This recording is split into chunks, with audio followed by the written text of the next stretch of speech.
Premier département de la région Auvergne-Rhône-Alpes en matière de tourisme avec 35 millions de nuitées par an, la Haute-Savoie compte bien conserver sa puissance à travers son nouveau CDT, son comité départemental du tourisme. L'un de ses objectifs, une meilleure répartition du tourisme dans l'espace, mais également dans le temps. Comme on ne souhaite pas surcharger des sites touristiques qui sont déjà très fréquentés, eh bien on va rééquilibrer la promotion en accord avec les acteurs touristiques pour cibler un peu les sites qui sont à moins de 10% de notoriété.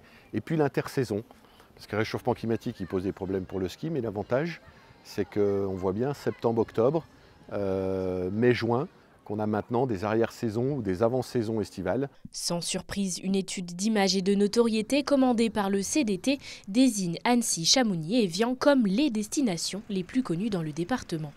Mais d'autres sites peinent encore à se faire connaître à l'étranger, à l'image de la station de Pras-sur-Arly, connue par 3% des interrogés. En tant qu'office de tourisme de taille moyenne, c'est vrai qu'on a besoin de ces supports-là et des CDT.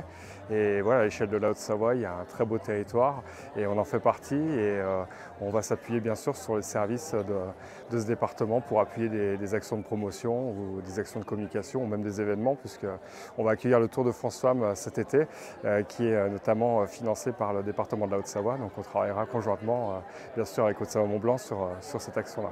Profil des touristes, répartition du marché ou encore attente des clients, cette étude permet donc de mettre en évidence les différentes tendances sur le département pour aiguiller les socio-professionnels du territoire. On vit du ski en station de montagne, donc on pense que le ski est l'élément principal d'attrait touristique l'hiver, et non en fait, c'est pas forcément le ski, c'est le repos, c'est le bien-être, c'est les paysages, et le ski arrive bien sûr, mais ça change un petit peu la vision dont on doit segmenter, dont on doit attaquer le marché en termes de communication, je pense.